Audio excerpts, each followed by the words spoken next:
Welcome to Lost in the Lakes, and today we're going up Suter Fell for a wild camp. Welcome to Lost in the Lakes, where you get brews, reviews, but best of all, views.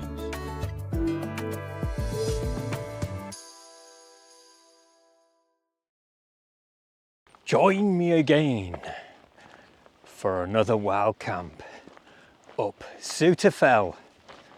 It's supposed to be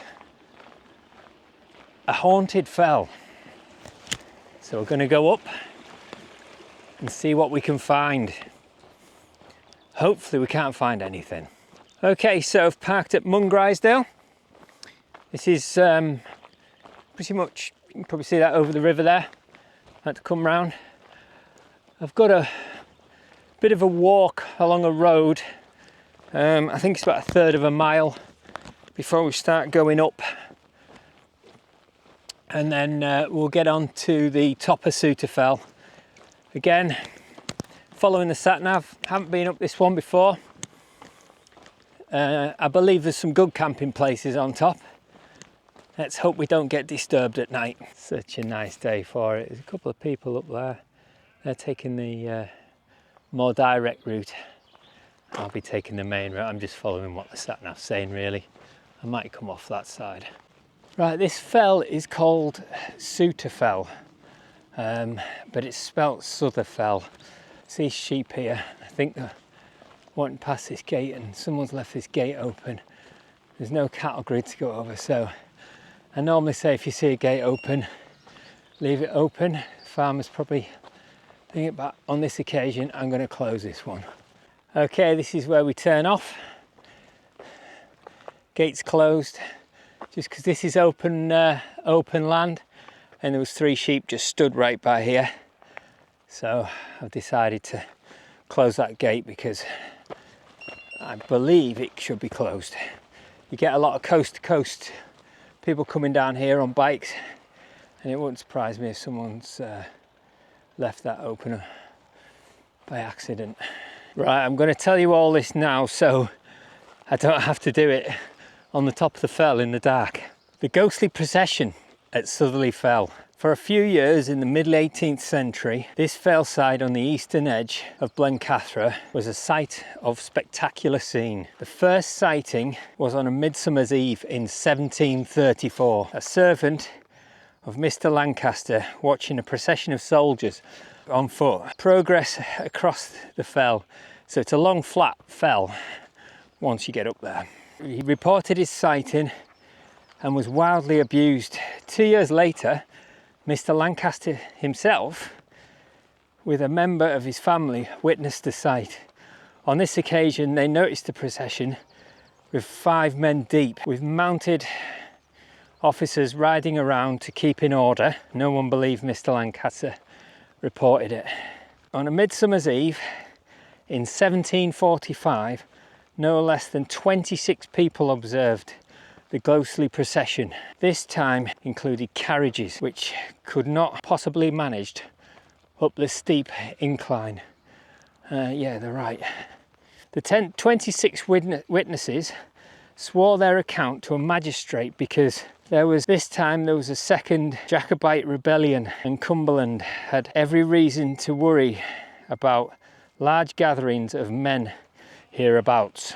After this, some other people came forward and said they had seen the gathering early on. These accounts were recorded in detail in the Gentleman's Magazine of 1747 by Harriet Martineau, 1855. On all these occasions, witnesses went up the fell, and the following day to look for hoof prints. To no avail. All witnesses agreed that the people looked solid rather than vaporous, as in ghostly. Well, that's great to know. Going up this fell. Right here, look. Here's our first sighting of a helicopter going right above us.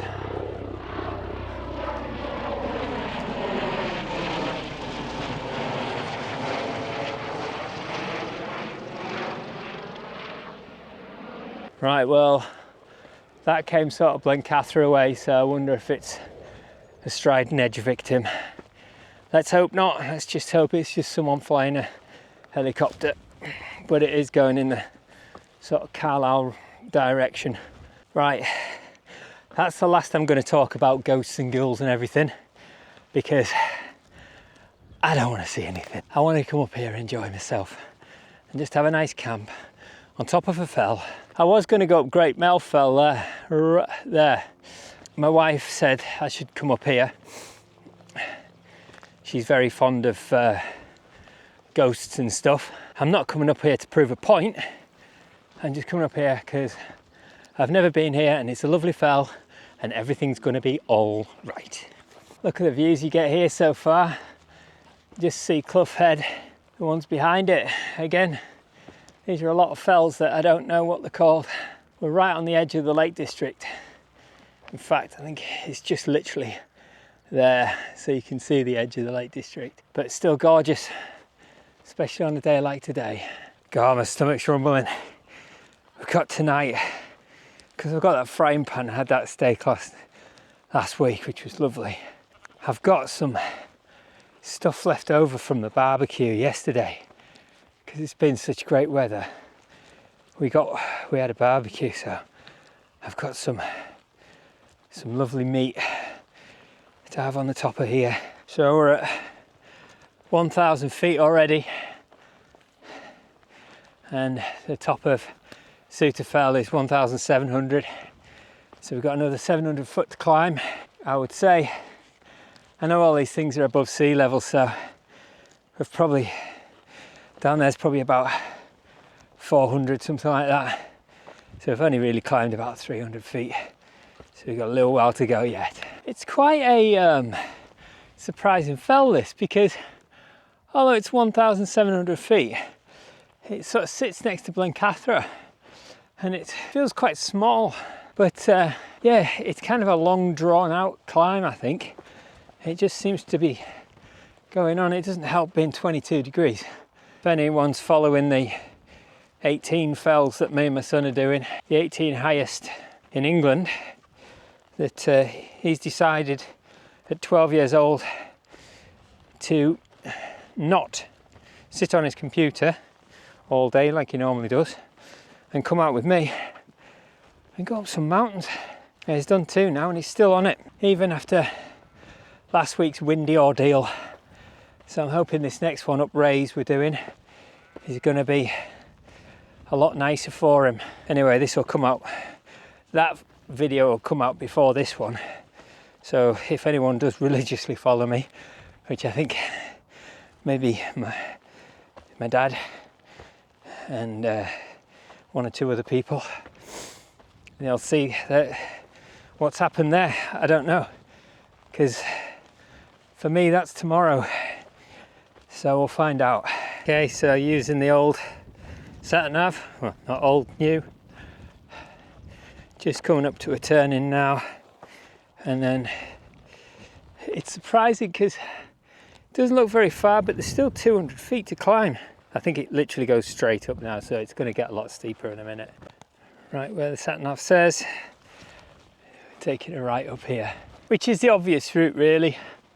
Probably could have done it without the sat nav, but like I say, it's always good to get used to these things while it doesn't matter as much. And when you actually need them, you know exactly how to work them. Right, where are we going? 1,600, so we're near the top now. It's quite a peaty place. I can feel the vibration under my foot, so I can imagine in winter time this is probably quite a boggy fell. When I had my walking sticks, we were going up Fairfield and we were cut across to go down to the Tarn, and I just saw this hole, put my stick down, and it went down about 4 foot.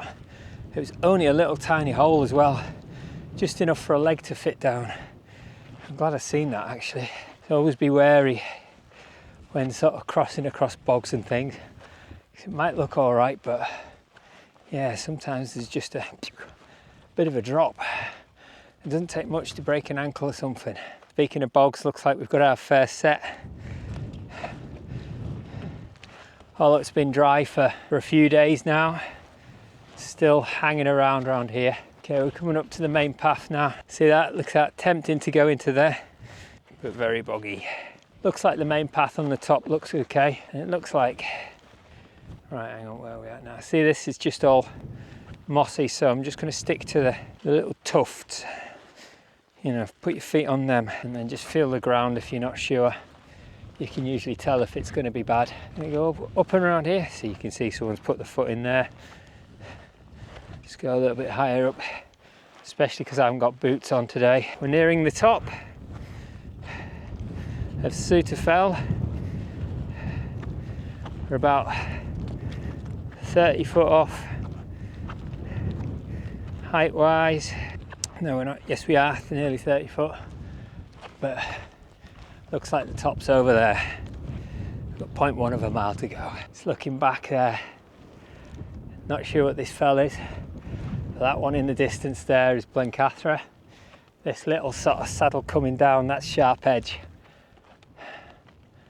Look at these kind of bowls. I do like this side of the mountain. It's very different from what I'm used to. Right, I'm glad I brought my Southern Cross tent. The wind forecast down on ground level was 3 to 6 mile an hour. Up here, it's probably 15 gusting at 20. Or in YouTuber land, 30 gusting on 50. If anyone doesn't know what I'm on about, go and watch a few YouTubers in testing out windy conditions. A lot of them say they're in sort of 60 mile an hour winds, and I've been in 60 mile an hour winds. In fact, try and stick your head out the window of the car at 60 mile an hour. Feel the wind. You're not walking anywhere. You're not standing, you're not doing anything, you're not even thinking about filming. 60 mile an hour is horrendous wind. Even above, you know, some people have quoted a lot higher. Anyway, that's my little thing, but we're coming up to the top now. And it's just beeped to tell me we're coming up to the top. I can actually see it, but like I say, get used to it, get used to using it. Use it when you don't need it, but it's kind of good to get used to it, because when you need it, you'll need it. This is the summit of Sutafell, 1,713 feet. You can work that out in meters if you want. I think it's going to be quite hard to find a pitch off this path actually, because of the bogginess. Let's get on top. Right, I think I just need to keep doing this. Just having a chat with 2 people up there and managed to get a couple of subscribers. So anyway, I was chatting for a bit too long. I was getting a bit cold actually. Didn't admit it to them. Anyway, shout out to Steve and Deb, and now I need to look for a camping spot. I should have known really, because this fell's a long, low, flat fell, and what happens? Water sits on long, low, flat fells. Take a little wander over here, because it looks a little bit drier over there, and if not, we'll go back. There's a couple of spots. I mean, if I really wanted, I could pitch up right on the top. I think try and get a video of the sunrise in the morning if I can get up that early. Quite a boggy one. I think I might put a jacket on, to be honest. Getting a little bit cold. You can see here that there's a bog right across, all the way across here. I think this is where I go. Yes, this is how you cross a bog, and then soon end up to my waist. Look at that, I bet that's pretty deep. I think this part of the fell's looking a bit better, to be honest. This fell's definitely not one to be done in winter time, and I'm really glad I didn't. I was going to go up here, camp up here a few months ago, and I'm really glad I waited for a bit of dryness. You know, I think I'm going to carry on down here a little bit, see if I can find something I can sleep on. Typical, this lovely flat bit, actually quite lumpy. I mean, it should be all right, but that bit would have been perfect there. Doesn't look too bad. Right, I've just dumped my bag there just to mark that place, because I think that's probably going to be the one. I just wanted this view, although this is nice, I wanted a view of all this, because it's all different to what I'm used to. God, I'm getting hungry now. Didn't realise it's actually 6:45. Haven't even pitched my tent, sun's still high. It's quite deceiving really sometimes. So I'll get it pitched and we'll get a brew on, I think.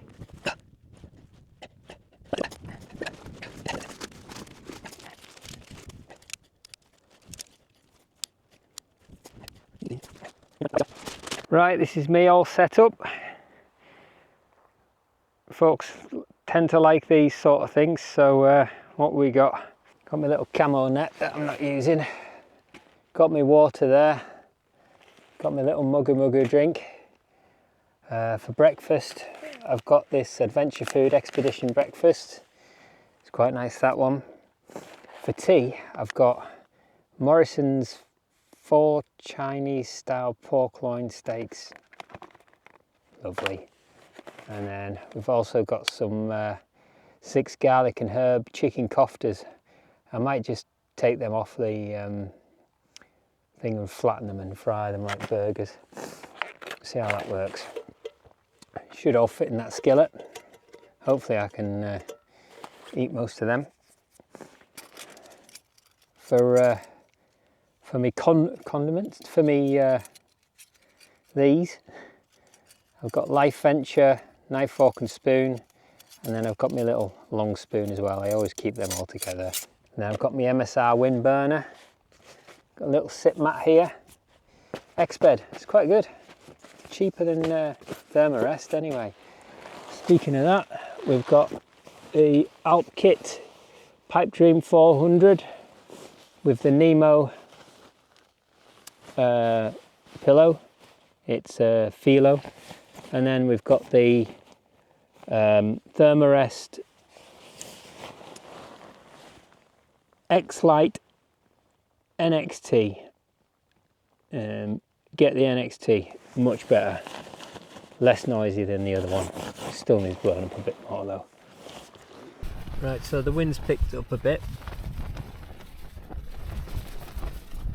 I mean, this tent's solid, it's not going anywhere, but it's moving a bit. I'm so glad I brought this one. Just shows you these sort of round exposed mountains here where there's nothing much. You get quite a lot of movement on the tent. And I know for a fact if I go out there, I'm fine here because the wind's going that way. If I go out there, I know it's going to be at least 20 miles an hour or 60 YouTube mile an hour. Right, the wind's calmed down, but it's getting late on. We're still getting the food on. 4 Chinese style pork loin steaks.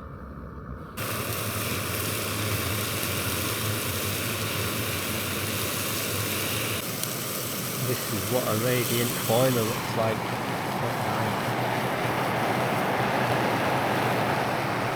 See, there's no flame at all.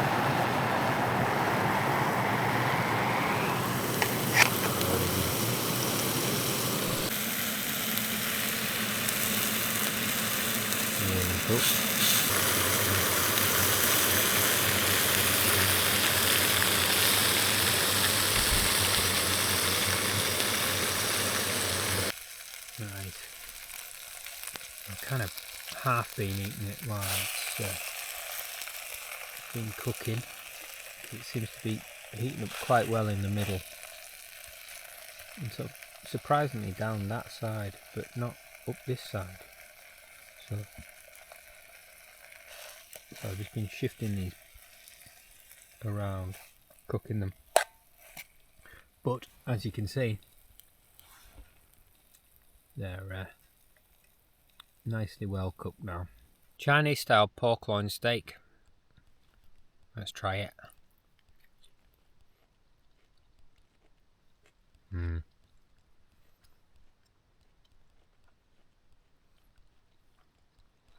Lovely.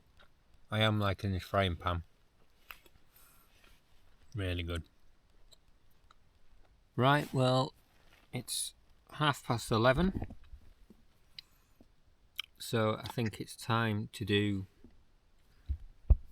another mugger mugu. This one is a melon flavour.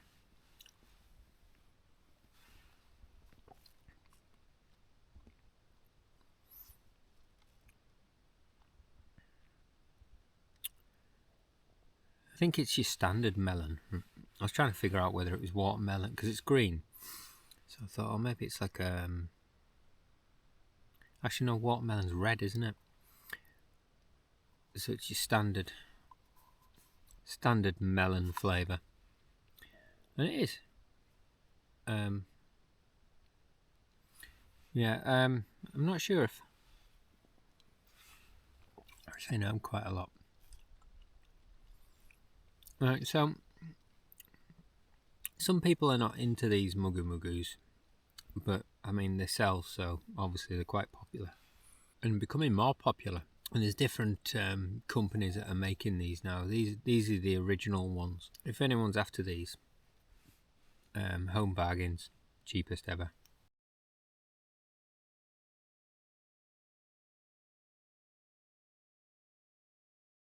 Well, that was another nice quiet night actually. It was windy to start with, but then it just died off. It was brilliant. So, look outside. What about that for a view, eh?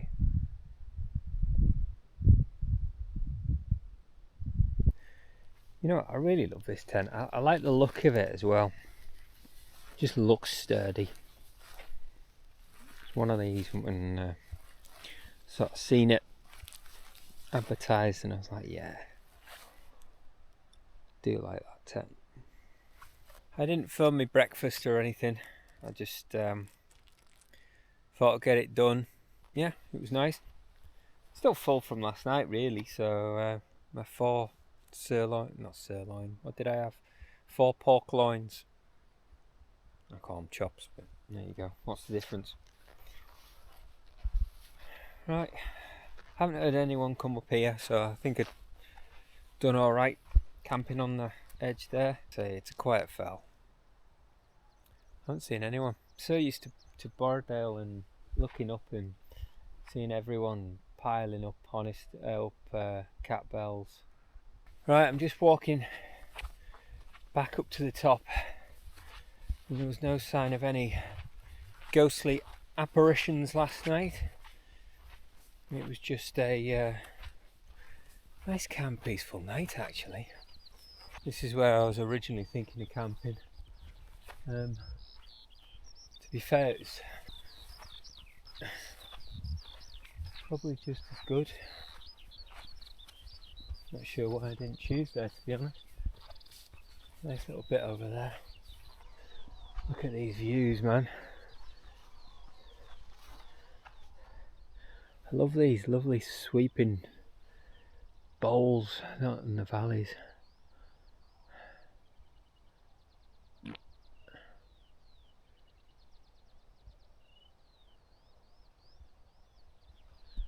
Okay, there's Blencathra.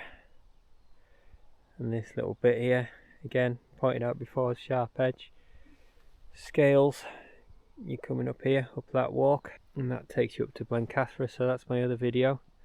The Blees one I did with my son is off the other side there. Wow. I love this. You've got all these mountains just in the background, and then you're looking onto this sort of expanse of flat, undulating, low-lying hills, and then going up there, it's completely flat up there. And then you've got the Pennines just jutting out the top there over that cloud.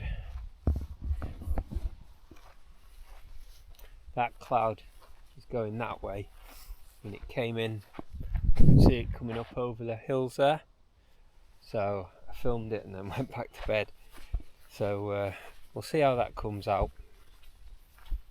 I was hoping to get, you know, the clouds coming up over the mountain and crawling back down into the valley again. Didn't wake up for it, I just dumped the camera outside. These are the realities. I'm not sitting there with the camera. I'm fast asleep in my tent. The camera's outside filming the sunset.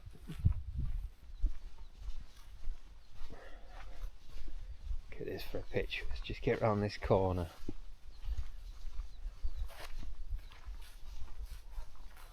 You just see my tent. I do like the look of that tent. I know I've said it just before, but it looks like a proper tent, you know. It's pitched well, it's taut, and it's staying strong. I decided to go for shorts this morning. I'm glad I did, actually. Right, I'm going to get packed up, get down, get back, wake my son up and get back out again. Right, this is an idea of how quick the weather, well, what can happen with the weather this time of year. Before, shorts and everything, and the wind's just picked up. Look at that cloud coming in. That's going to hit us in about 2 minutes.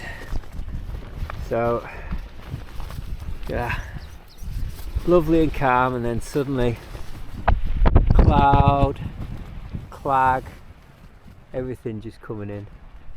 I might even dive in my bag and put my pants back on. Right, pants are back on. This cloud coming in now. To be honest, I think we're going to be in the cloud, so I'm glad I put this on, because you know, it's dry weather. When you're in the cloud it gets wet, and if you've got a bit of wind on skin, not good. Right, just see the wind pushing on the tent there. Look at this picking up now. Completely calm before, it was lovely walking around in shorts. The wind just picks up like that. Can't see Blencathra anymore, and all that's coming this way, so I'm gonna get this tent down. I wish I could do it in the speed that I did on videos, and I think this might even blow over.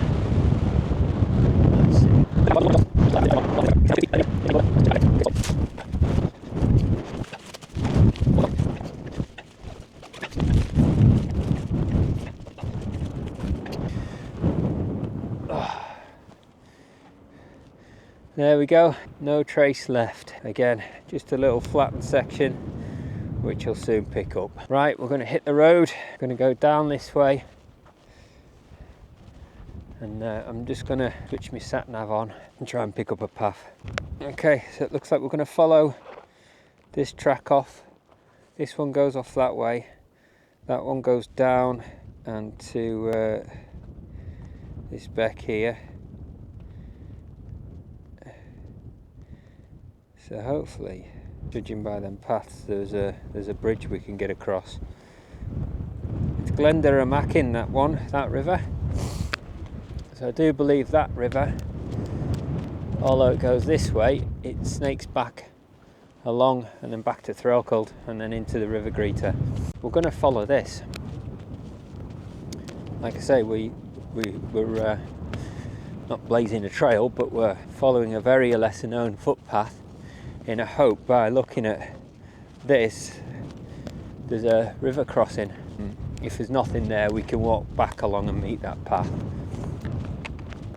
Right, I can kind of see where these paths meet, but I don't think there's a crossing. Let's just have a little gander. Yeah, come back along here. If we follow that, yeah, this big grey field here.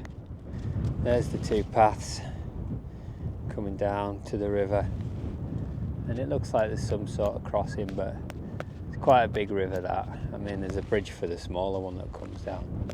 So I think what I'm going to do, head straight over this way before we get in too deep and pick up the main path.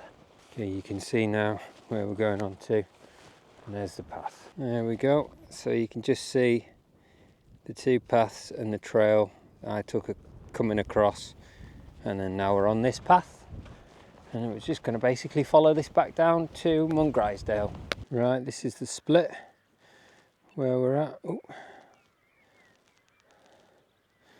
So that one goes off that way, and both of them come back on themselves. So I'm going to go down this side here and follow this round. I do believe this drops down, and it looks like it just follows the contour. So it's a more level walk. I think it's just in the distance there where them trees are, where we come out at. getting really warm now.